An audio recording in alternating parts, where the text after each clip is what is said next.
Howdy doody orchestra, welcome back. Today we're looking at number 340, a bow a beat, on page 39 in your books. So, a bow a beat, we're going to be adding now slurs to eighth notes. All right, this one can also be a little tricky. We've already had a difficult time maybe on playing those quarter note slurs, but they're not as difficult as, say, eighth note slurs.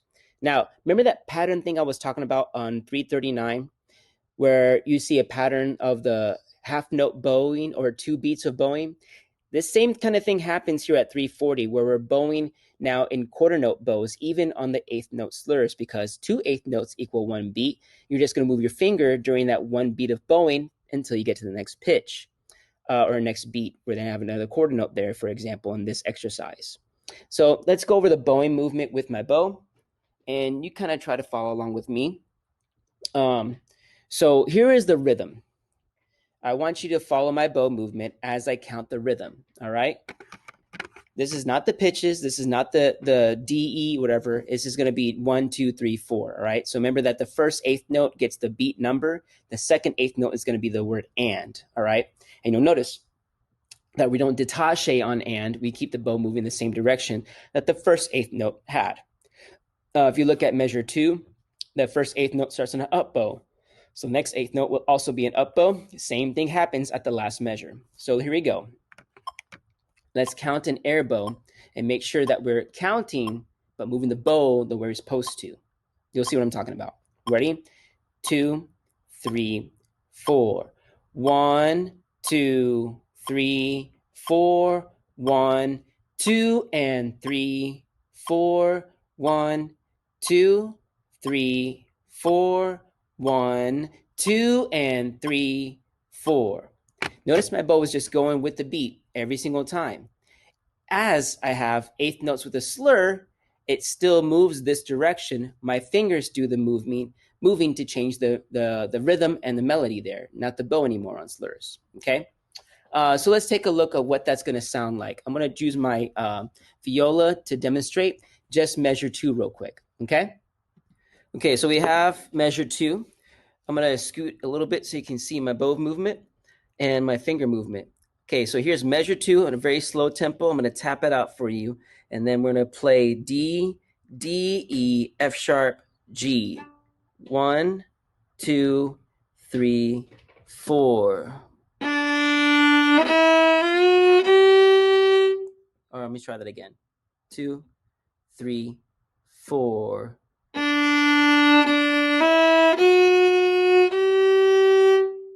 Slower. 2, 3, 4.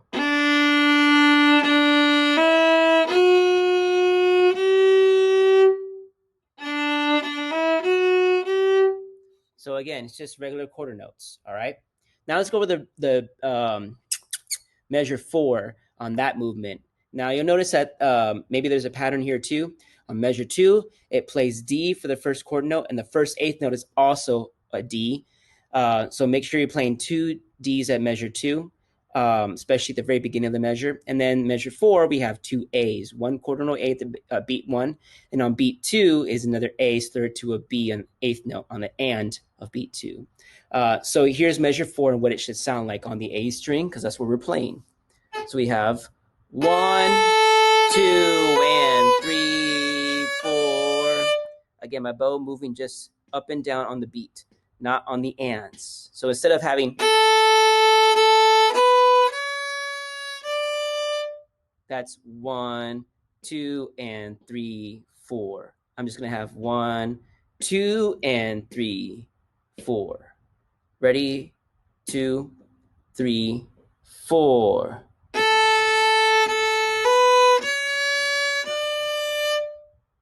Okay, so let's get a look at what the recording should sound like. Make sure you practice those first before you submit your recording.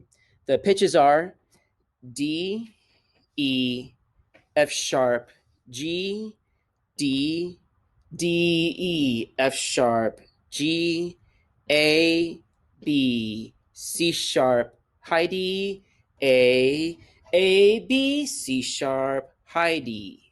All right, let's get the metronome started so you can play the whole thing and what it sounds like.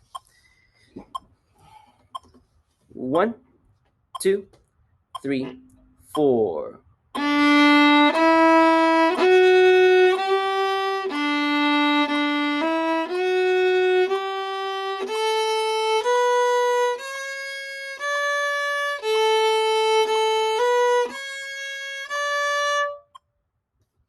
And that's it. This should be a pretty easy recording for you. If you're having difficulty, please ask questions and let me know what you're not understanding or what you need help on for your recording. All right, let's look at now what the cello should sound like. Okay, I have my cello. I'm already tuned up, just like I did my viola earlier. Make sure your instrument's in tune. Have my whole body in the frame. I'm ready to in playing position before I start the count off. Here we go. 1, 2, 3, 4.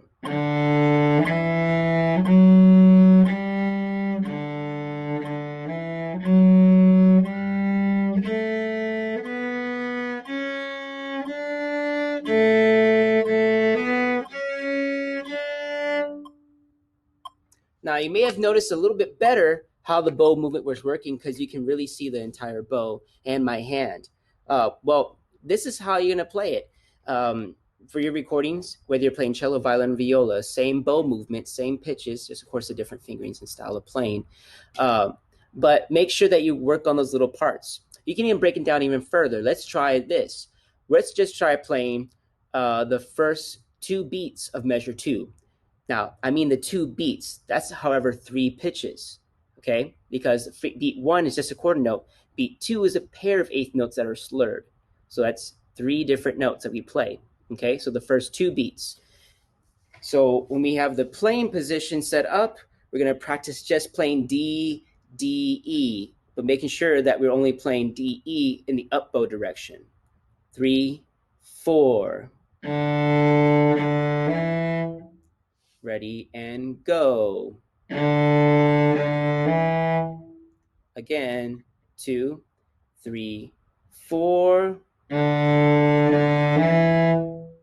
Now, something that might help you on everything, and not just including this exercise, is making sure that your elbow placement, cellos, is pretty low, but not too low, all right? Have it the same angle as your wrist can be straight, because notice my wrist now is bent.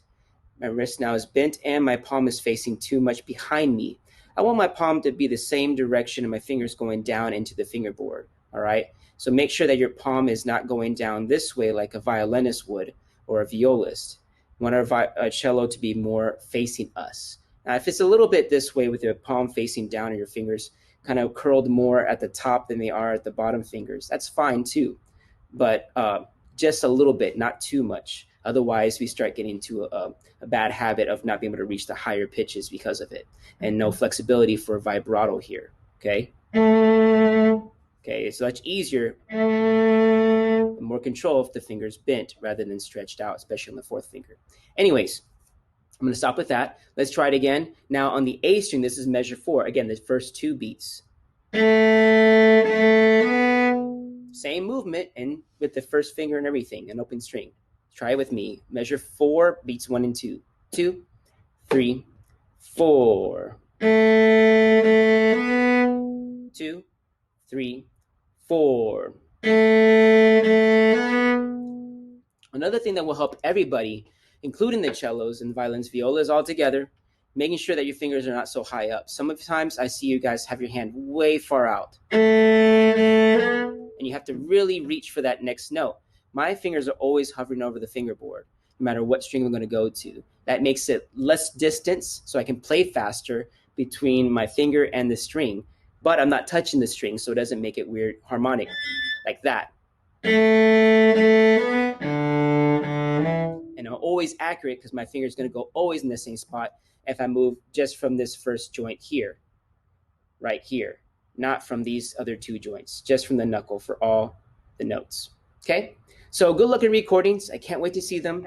Again, ask me questions and make sure that your instruments are in tuned if you have any questions, and untune your instrument too.